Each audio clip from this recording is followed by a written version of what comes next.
लुटाती, इच्छा वही जो कभी ना हुई हो, प्रतिज्ञा वही कभी तोड़ी न जाती।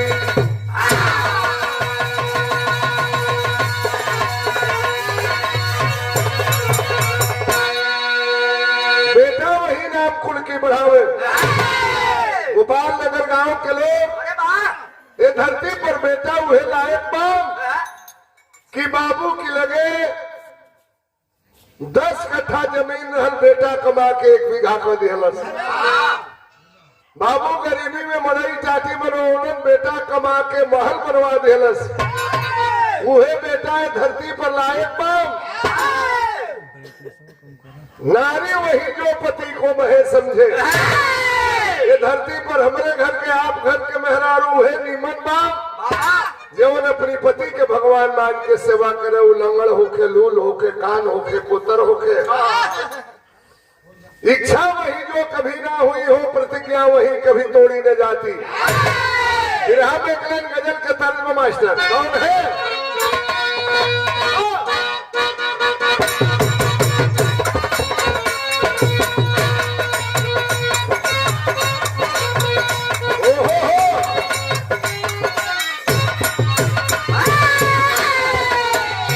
शीशे के है दरवाजे,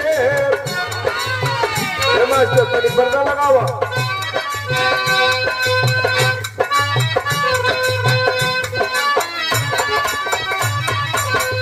अरे शीशे के है दरवाजे, पत्थर के मकानों में,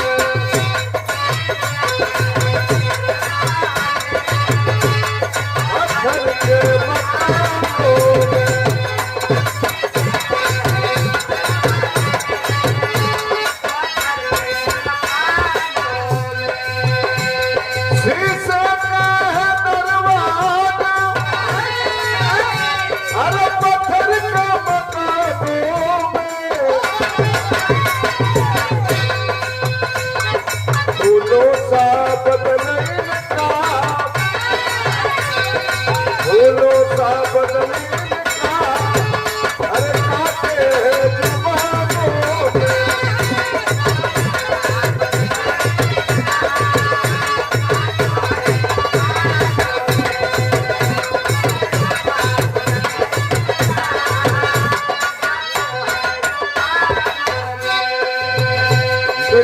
से बढ़िया भाव कभी नहीं लिखल। शायक भी शायक मने होला घुड़सवार, घोड़ा हाके वाला के साहित्यिक भाषा में शायक कहल जाला। ये 50 रुपया बोले हमरे गुड्डू बाबू की ओर से, बहुत बहुत धन्यवाद बा भैया के। ऐसा हो जाला आप लोग देखले हो मजा खेतों नीमन घोड़ा हाके वाला होके, अगर कटहा घोड़ा से जो भेंट हो जाई तो पीठी को बैठो तो गिरा दे, उलाट दे। कितनो निमन घुड़सवार होके तकाब शायक भी सब लहाए, अब पागल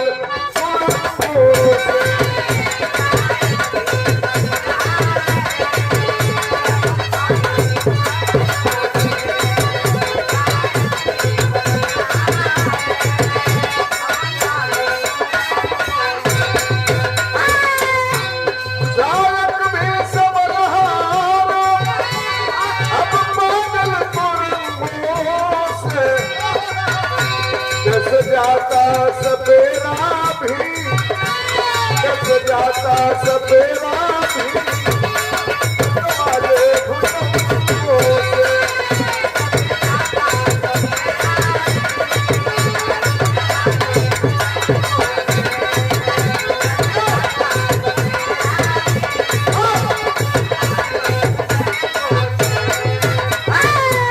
यहीं से कहानी के शुरुआत बाप संतनु चले आजा बन के शिकारी, राजा रहे पर बने धनुहाधारी।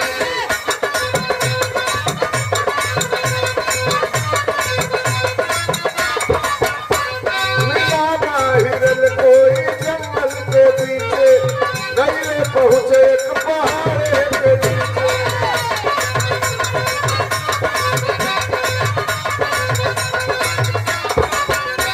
और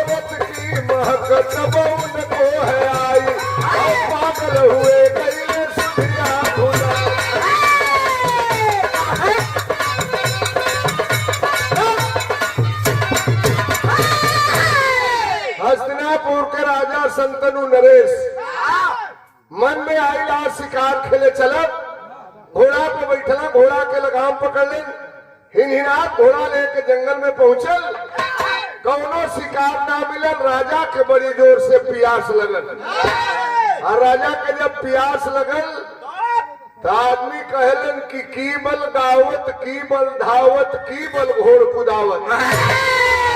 गवला में, दौड़ला में, घोड़ा हकला में बड़ा मेहनत पड़ेला। राजा के शरीर पसीना से सराबो, राजा के प्यास लगल, घोड़ा पे बैठला, पहुंचला वही नदी के किनारे। आज जब नदी के किनारे गईला तो नजारा का देखला, तरज बदल गई। अरे देख भैया क्या कर रहे हो, समझ में नहीं आ रहा है, कहाँ छोड़ के गई है? चला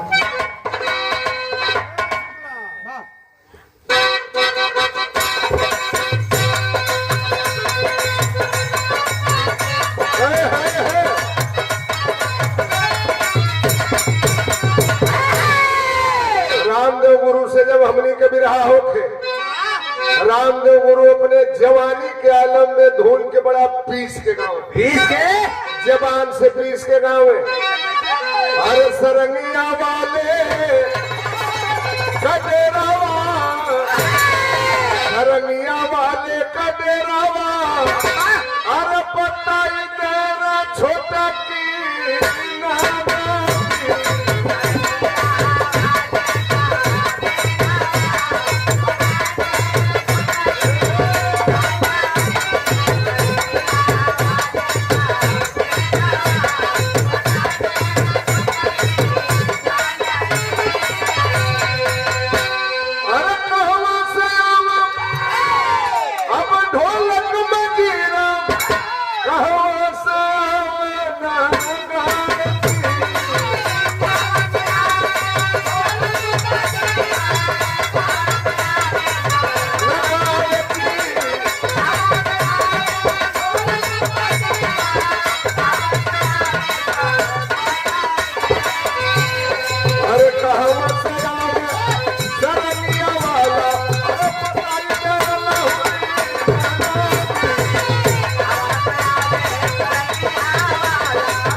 प्यास लगल जब गई नदी के किनारे तक का देखलन, सवनवा की घेरे बदरिया, अरे गुजरिया खोजे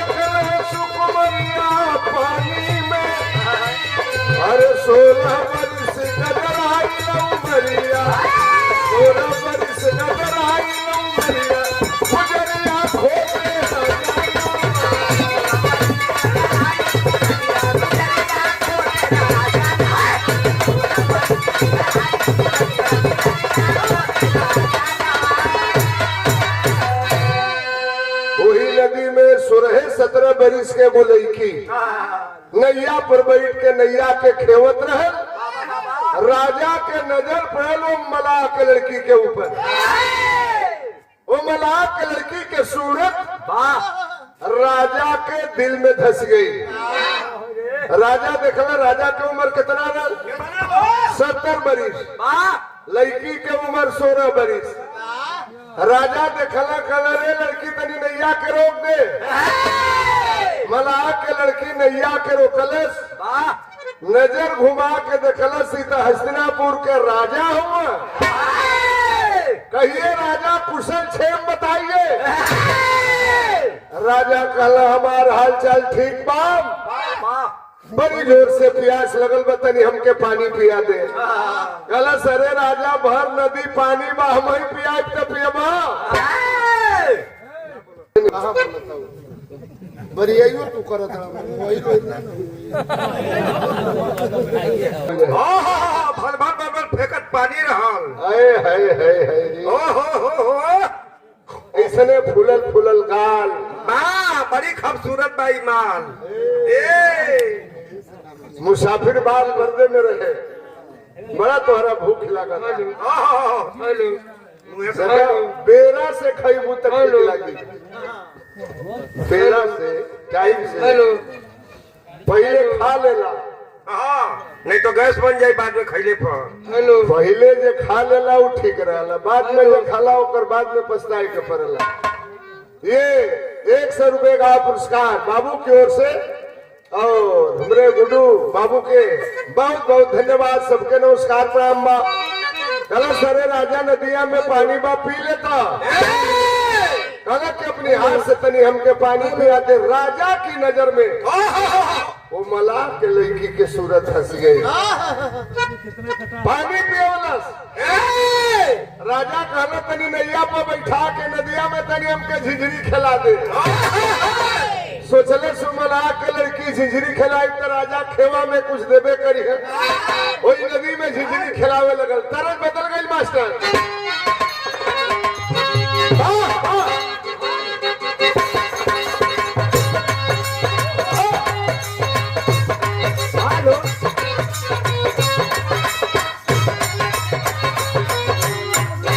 तरस वही बात। फिल्म का नाम गंगा जमुना सरस्वती। अरे साजन मेरा उस पार है, मिलने को दिल बेकरार है। साजन मेरा उस पार है, मिलने को दिल बेकरार है। साजन मेरा उस पार है, मिलने को दिल बेकरार है। नैया को बैठा के उमला के लड़की झिझरी खिलावत रे।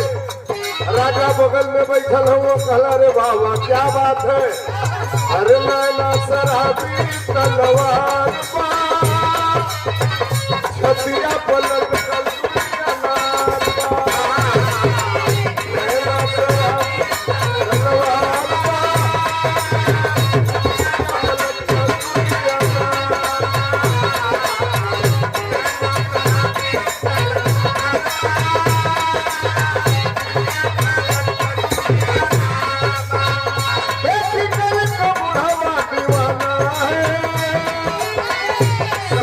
के ऊपर परवाना है, हर बोले सुनो के गाना है, हमको भी उस पार जाना है। तुम्हारी हाथ में पतवार बा, छतिया पलट कर दुनिया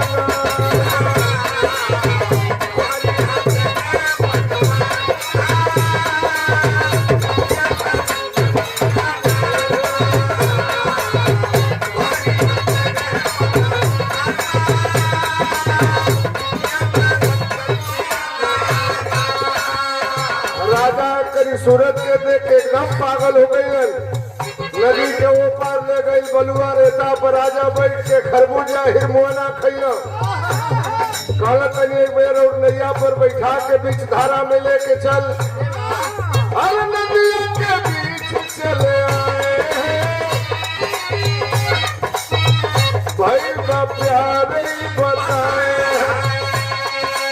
जब बीच धारा में लेके गई मला के लड़की तब आप राजा पत्ता खुलना। बोला बिना जीवन नहीं अधूरा पा, ए जान राजा कहता वो लड़की से। बोला बिना जीवन नहीं अधूरा पा, तू ही एक सुना कहूँ पूरा पा। तोहरा से भइला हमार प्यार पा, छतिया पलट कर दुनिया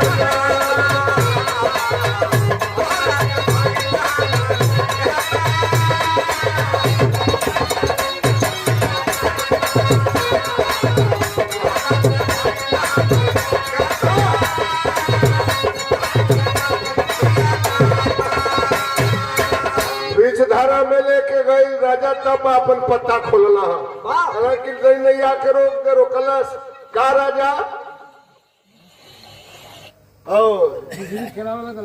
ये 50 रुपया ये बाबू की ओर से बचवा के धन्यवाद भैया के बहुत बहुत नमस्कार। राजा कहला कि पता न का जने का हमके हो गई बा थोड़ा सा हमार प्यार हो गई बा।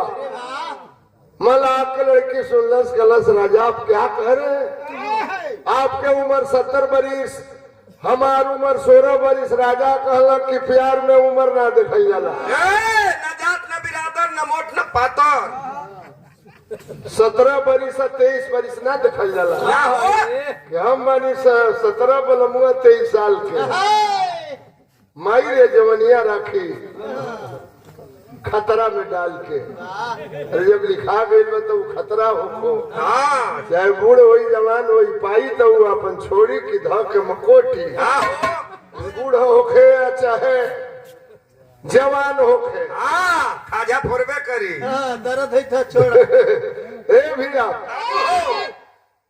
कल राजा हमारा तो रस्ते प्यार हो गई बा आंख में आंसू भर गई मला के लड़की के राजा आप क्या करे आप छत्री कुल के राजा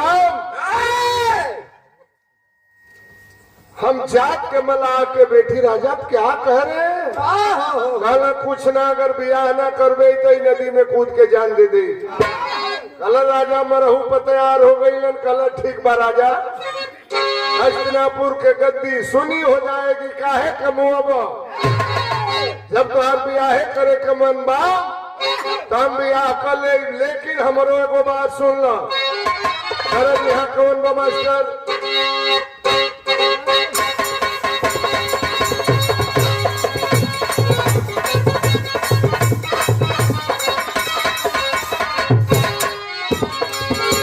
यहाँ हुए बाए गीत के हमरे गुरुजी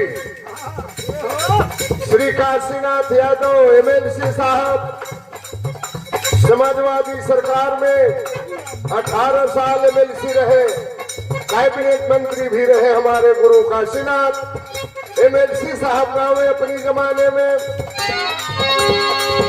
हम तो उससे कहतनी लक्ष्मी मनिया में भी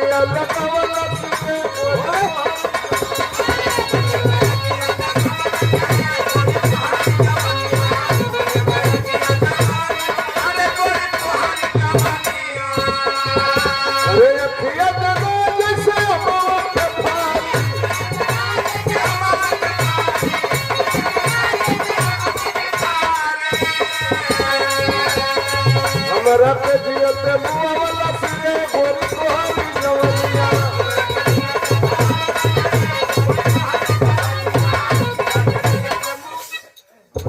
ये बाबू की ओर से पुनः 50 रुपया होई जरूर जरूर होई। बहुत बहुत धन्यवाद भैया के।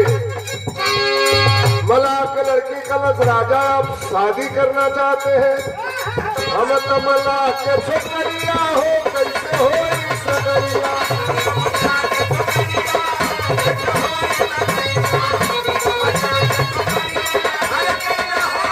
अरे दशहरा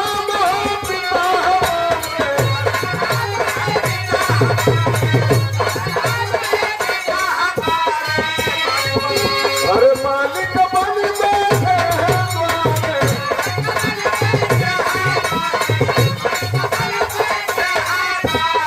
अरे उहे मोरा खुद है सगरिया हो कैसे हो सगरिया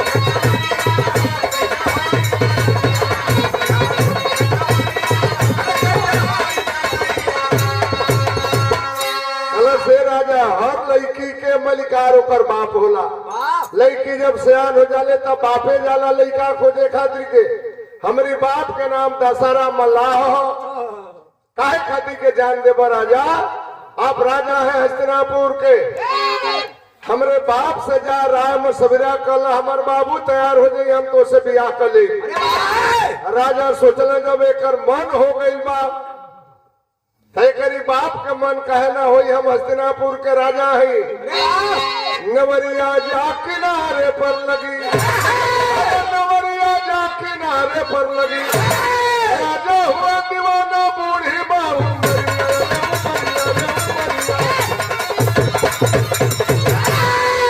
घोड़ा पर बैठला राजा गईला अपना घर है महल में।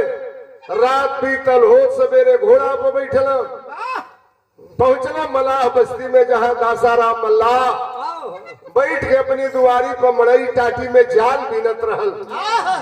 राजा घोड़ा से उतरना खड़ा हो गया वह गरीब जात का मल्लाह दासाराम। अरे राजा, इतना सवेरे हमरे मड़ई में हमरे झोपड़ी में हमसे कोनो गलती तो ना हो गई? कुछ नहीं गलती है, एक सवाल लेकर के आया हूँ। कलश गरीब आदमी राजा का हुक्म, सेवक आपका तैयार है, कहिए राजा कैसे आना हुआ? लजाते लजात राजा कहला कि अपनी लड़की के बियाह हमारी संगे कह दो। गरीब आदमी टूट गया। राजा आप मजाक कर रहे हैं, हस्तिनापुर के आप राजा हैं, आप क्षत्रिय कुल के राजा, हम जात के मल्लाह। आपके उम्र 70 बरिस, हमरे बेटी के उम्र 16 बरिस। आपका एक बेटा है, आपकी शादी हुई है, आप हमारा मजाक उड़ा रहे हैं। राजा कलन कुछ नहीं, प्यार के रोग ऐसा न लक्ष्मी लीजे करा के धो लेला। आदमी दुबराला न मोटाला, जैसे उखी के परोहा हो जाला वही तरह दे झुराए लगे। राजा कहला ना बियाह करबो तो ये फांसी लगा के मर जाई। यही बिरहा में कोटेशन है मेरे गोपाल नगर के लोगों और गुड्डू बाबू। कहा हुआ दासाराम मल्लाह बियाह करब अपनी लड़की के, लेकिन हमरो एगो शर्त बा।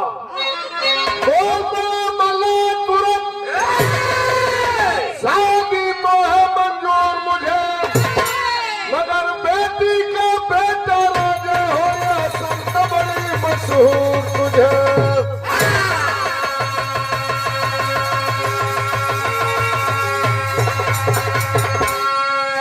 दासाराम मल्लाह कहला से राजा हम गरीब जरूर हैं, लेकिन हमारी आबरू गरीब नहीं है।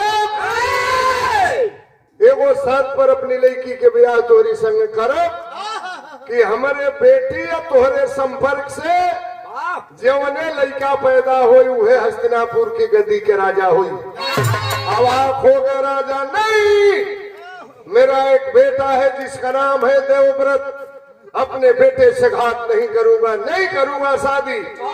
घोड़ा पे बैठला राजा, तितलिया जोड़ भगल, तितलिया जोड़ जाने लू घोड़ा उठा के भागे पड़ला हो। जैसे कुकुरौछी काटे ले आदमी टेढ़े भागेला, वही से राजा भगला गईला महल में।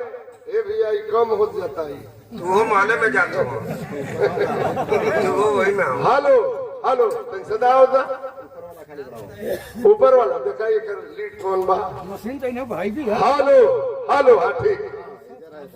मगला राजा गईला महल में, दिन बीत गए, रात के जब खाना वाना खा के सुतला तो सुतला में राजा सपने आए लगल, मैंने सपना देखे लगल। अच्छा एक वो चीज बता दे,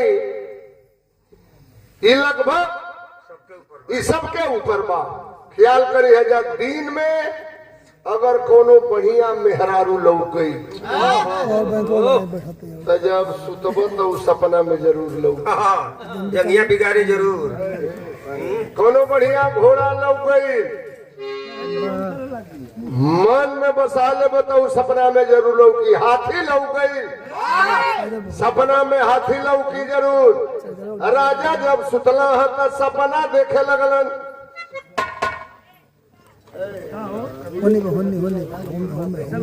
रुद्र प्रताप यादव गुड्डू बाबू के भतीजा, ये प्यार भरा पुरस्कार 50 रुपया बचवा के धन्यवाद। यहाँ तरजू है बाप, एक गीत के बेचन भाई गावे, हालांकि ये तरज मिलता जुलता गोड़ऊ के बाद। अरे बाप, गोड़ नचिया में पहले की जमाना में, अब तक उठान हो गई है नाच के। हुरका के बाजा बजे, डफरा के बाजा बजे, मृदंग के बाजा बजे, फरी के नाच हो के हमनी के बिरादरी के बारात चले। कत्पा चले वही पर लोग कलैया मारे, पहलवानी होके, फरी के नाच होके, हुरका के बाजा बजे।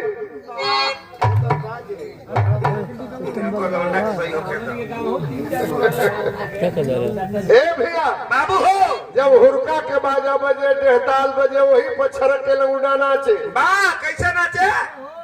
हुरका के 3 गो बोल बतावे। कौन कौन? विनोद, जब हुरका बजे तो हुरका के 3 गो बोल बतावे।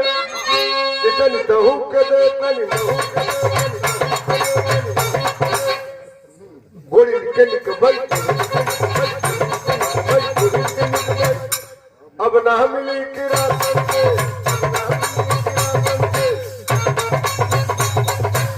हुरका बजा बजा के।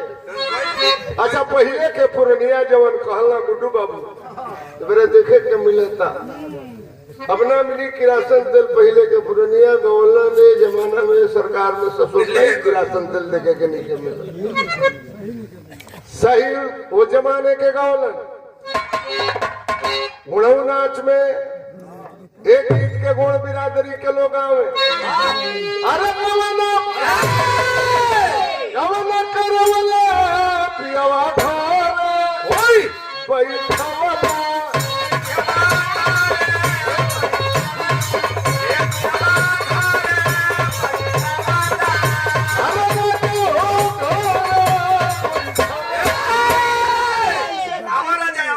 बहुत नाचत रही। अरे बहुत नाचत। अरे का लक्ष्मी जी बतौली, अब हम का बताई। हम तो जब गौली या जब नाचे शुरू कैली बिरहा जगत में भूचाल आ गई। बनारस इलाहाबाद में हल्ला हो गई कि बलिया से को गवैया आई बा नाचता। अब कहली कि जब सब नाचे लागल तो छोड़ा है कि अब छोड़ले नहीं।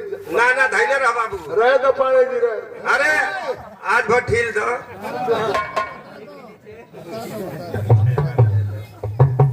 दोनों लोग दखल चाहता रह जा।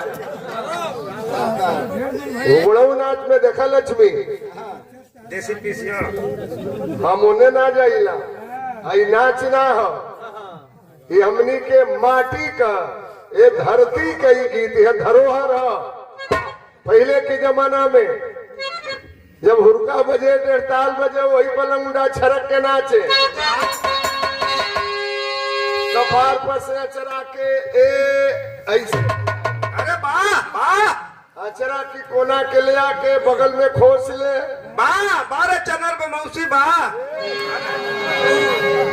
बाजा बजे वही पलंगुडा नाचे। ये नाच के देखा। अरे गवलो गवलो करवलो पियावा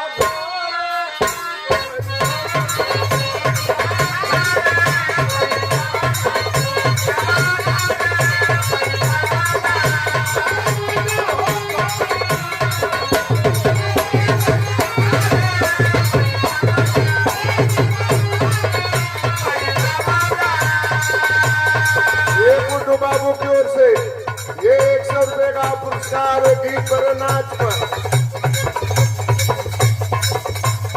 और हमारे गुड्डू बाबू के साले साहब की ओर से ये 50 रुपया।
डफरा वाला तो ये बड़ा पुराना रहू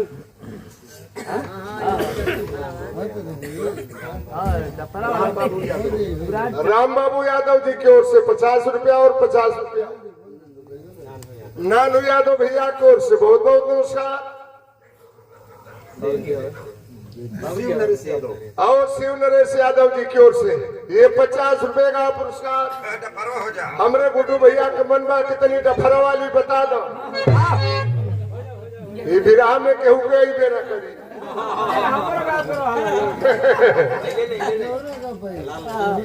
अरे वाह।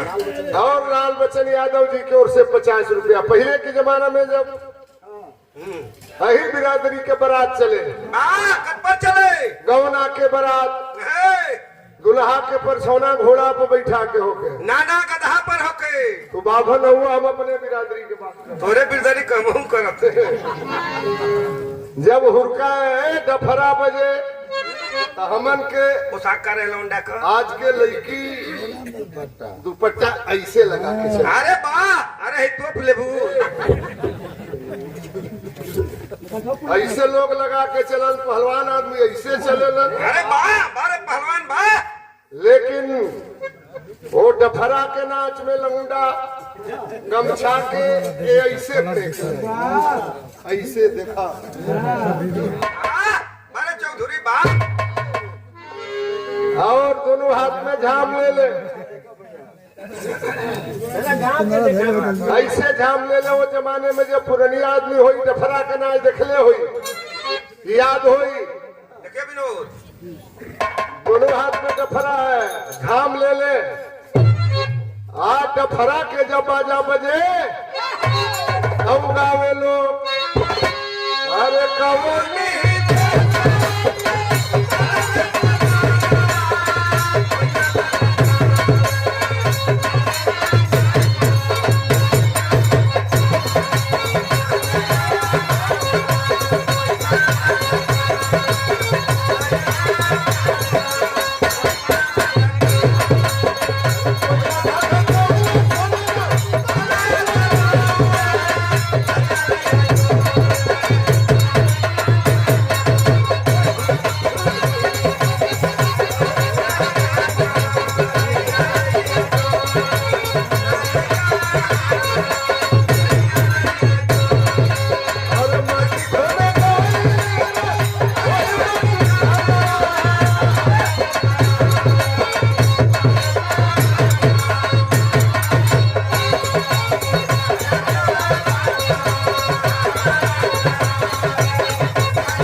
टुकड़ा बा केहू के बस के ना भाई। और देखा मेरे गुड्डू भैया की ओर से 15 रुपए का पुरस्कार, बहुत बहुत नमस्कार। चलो फरमाइश कर देना तो बता दे, यही के स्वर्गीय बेचन भाई बिरहा के महान कलाकार, यही मऊ जिला के रहे वाला। वाह भैया वाह। हमरे गुड्डू भैया के छोटे भाई की ओर से 200 रुपए का पुरस्कार, बहुत बहुत नमस्कार। बेचन भाई ये गीत के गावे, अरे खा गलू लंगड़ाया मदाम कही बात बुझी।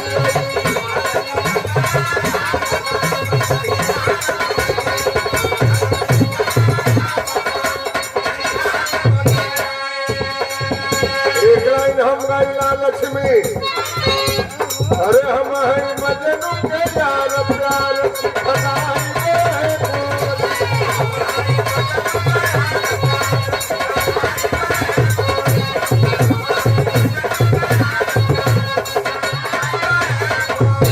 मेरी कहानी बयान में राजा जब सुतलो हो, मलाह के लड़की के सूरत राजा की नजर के सामने नाचत बा।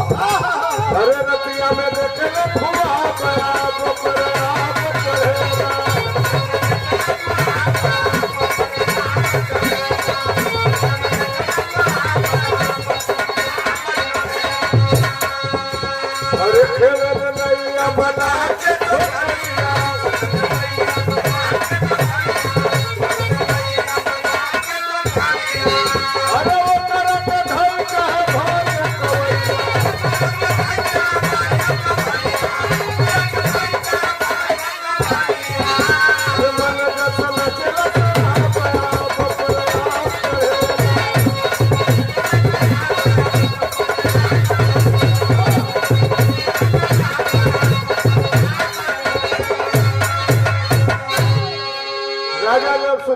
तो सपना देखे लगलन। बाबा का सपना में राजा देखा था कि हम नैया पर बैठल बानी और मलाह के लइकिया नैया के खेवते।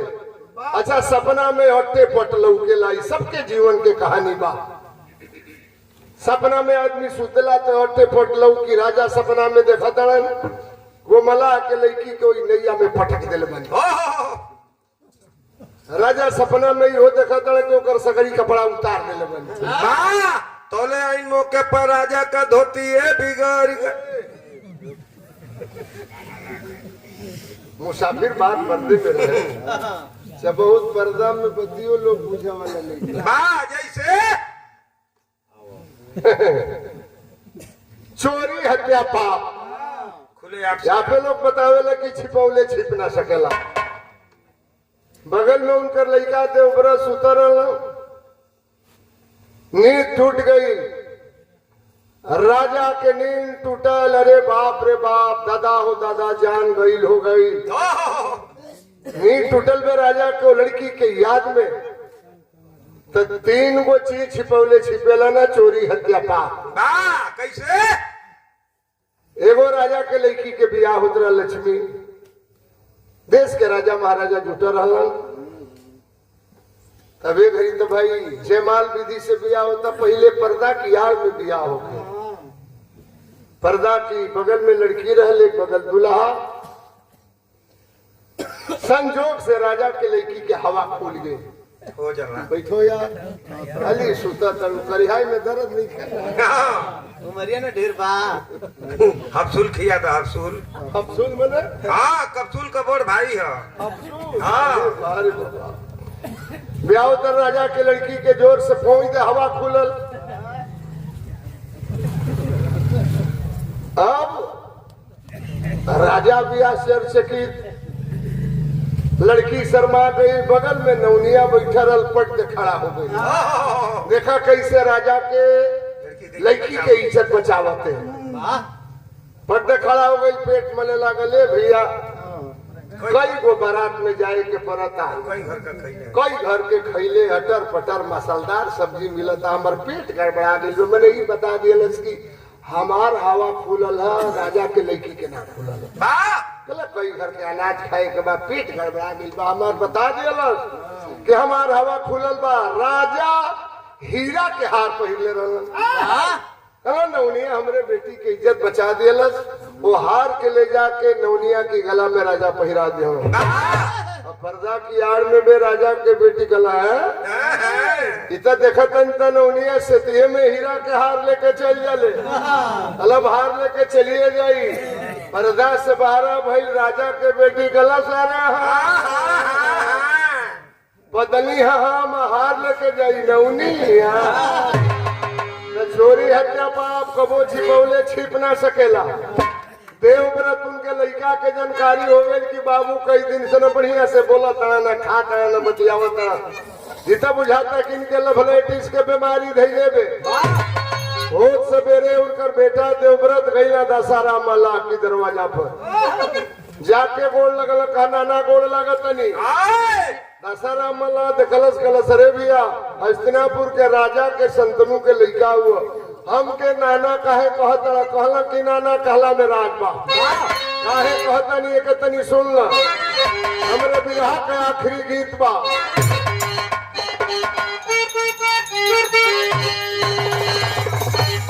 हमरे बलिया के बाला मास्टर गाँव में सुनो सुनो हो बेली तोहरी झूला में भेली तनी हमका जंगला पूरबिया तनी मंगलिया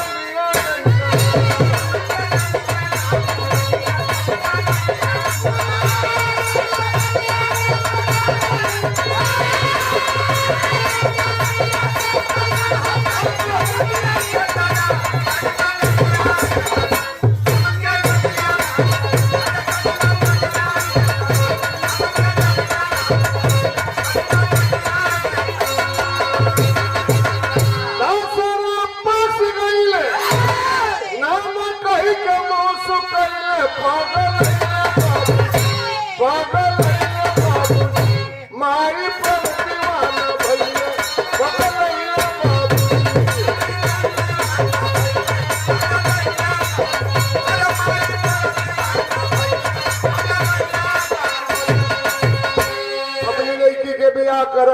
बाप की संग हम वादा करतनी कि माई बेटा जो जन्माई वह राजा बने है भारी आका बढ़ो शादी करने हर सैया बाबू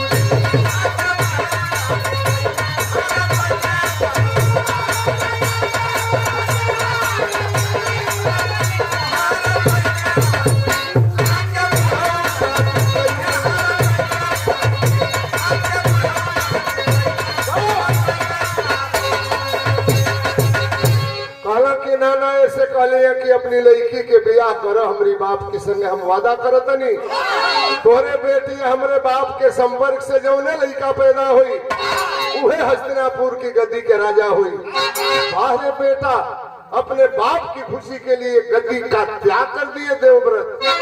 जब इतना भीषण प्रतिज्ञा कैलन कि प्रतिज्ञा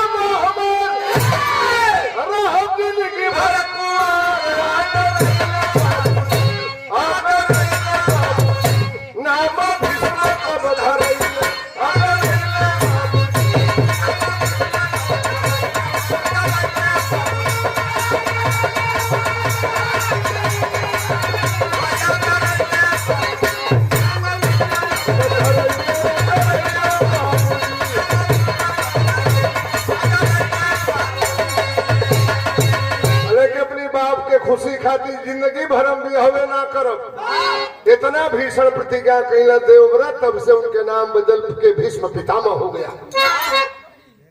आखिरकार राजा भी हवा कहिए लेहला वो लड़किया से देखा लक्ष्मी प्यार में जोश जवानी में उम्र नहीं देखी जाती है, जात बिरादरी नहीं देखी जाती। बिया का लिहला राजा कुछ दिन के बाद भइल का जन्मा राजा हमारी की सेवा में हाजिर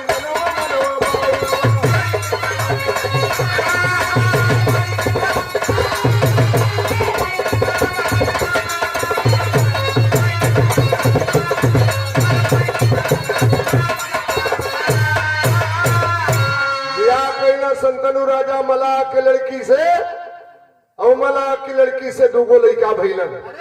पहला के नाम विचित्रवीर, दूसरा के नाम चित्रांगद। दोनों लड़का से आन भइला तिलकहरुआ में भड़कला। अच्छा छत्री होके मलाह की लड़की से ब्याह कैले रहन तो लड़का से के ब्याह करी। पहले के जमाने में यो कुल चले ना, अबे घड़ी तक केहू के ब्याह कहीं हो जाता बड़े बड़े घराने में, जात बिरादरी का कोई सवाल नहीं। लड़का से आन भइला मलाह के लड़की के जौनतन से लड़का भई रहलन। वही समय काशी राजा अपने तीनों बिटियन के स्वयंवर चले रहलन। अम्बा अम्बे अम्बालिका के देश के राजा के न्योता दिला, हस्तिनापुर की राजा के ना न्योता दिला। ये जिंदगी में इतनी सा भूल भइल। भीष्म दादा से अपमान समझ के चढ़ाई कैला काशी राजा के आम बिटियन के जीत लैले काशी नगर से। दूसरे शादी कैले पहली रह गई हुनर से, बच गई अम्बा रूप का खजनवा मनवा बाउरवा। अच्छा है उनके आपन सजनवा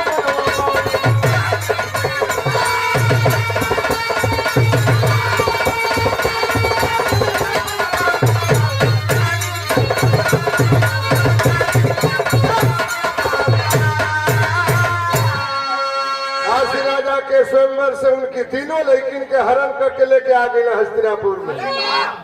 दोगो भैयवन से जवन मलाहिन के तन से जमा रहला, दोनों बहनियन के ब्याह कर दिलन। अम्बे अम्बालिका के अम्बा बाँच गई। कला से भीष्म दादा हमसे तू ब्याह कला।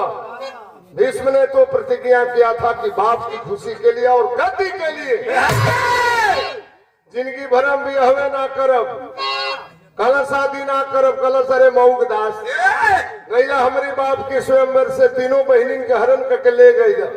तो दूगो बहनियन के तो उधार कर दिया। अब हम कहा जाए, हालांकि साल वो नरेश से साल राजा से वो अम्बा के प्यार चलत रहा। अब तो वो हमके नकार दे। भीष्म ने एक बात कहा, क्या कहा? अरे बोले भीष्म दादा रवि ससी बदल जाए, चाहे बदल जाए माई गंगा जी का था, पर नहीं बदली हमारे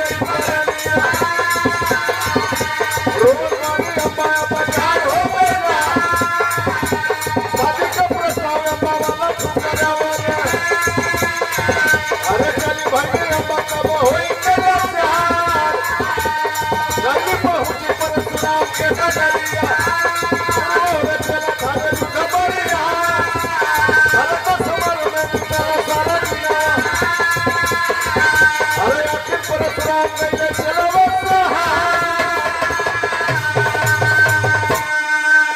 अम्बा रोवत पहुंचल भीष्म के गुरु के नाम रहल पंडित परशुराम फरसा वाला जाके पैर पकड़ के रोवे लगल अपने चेला के समझा द मेरा अपमान किया है हरण करके लाया है मैं कहा जाऊं शादी से इनकार कर रहा है परशुराम फरसा उठौलन बोलो बोलो भीष्म दादा के क्यों नारी का अपमान कर रहे हो नारी शक्ति दुनिया की बड़ी शक्ति है हरण करके लाए हो शादी कर लो भीष्म ने कहा गुरु पूरब का सूरज पश्चिम में उदय हो सकता है गंगा मां की धारा बदल सकती है यह ना करो तो ना करो लड़ाई भइल गुरु चेला में परशुराम लड़ाई के मैदान में हार गई खड़ा रह लंबा श्राप दिल जाए भीष्म मेहरारू जा से इतना नफरत तुम्हारी मौत के कारण मेहरारू बनी लंबा श्राप देती है क्या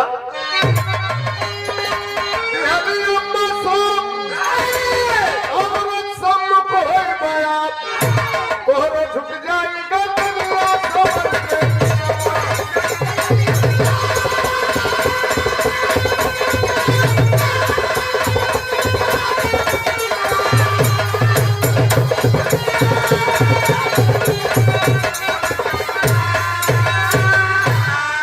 महाभारत की जंग हुई सेनापति भैया दादा मच गया धरा पर पड़ रही है बुझाता सुनी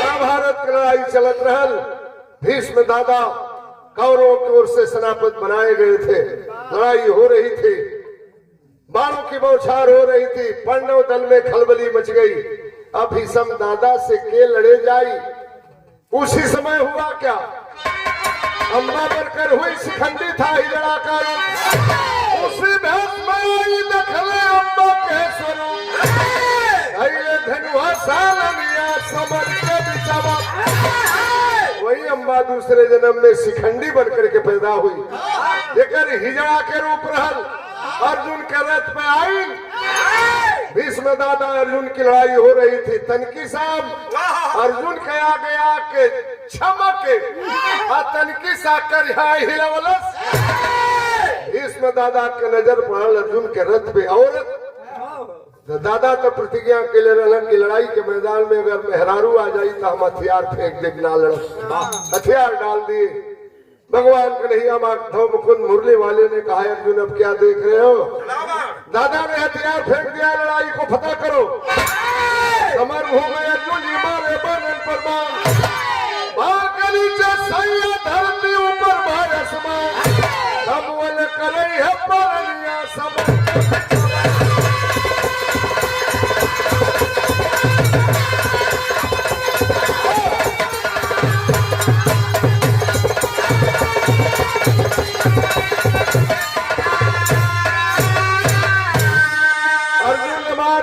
बाणों की सरसैया पर लटा दिया भीष्म दादा को बेटा हो तो ऐसा अपने बाप की खुशी के लिए बाणों की सरसैया पर सो गए था जीवन शादी नहीं की एक बात केवल गद्दी के लिए कि हस्तिनापुर की गद्दी खाती के झगड़ा न हो के घड़ी तो वही खाती के मार होता दल बनता हई पार्टी हऊ पार्टी ये कुर्सी हमके मिल जाए वही हस्तिनापुर की कुर्सी आज दिल्ली की कुर्सी है जो पार्लियामेंट की सबसे बड़ी कुर्सी है तो आखिरी लाइन में कभी का भाव है तो सुन पर आप देवराम बसारे जद्दू के पैगाम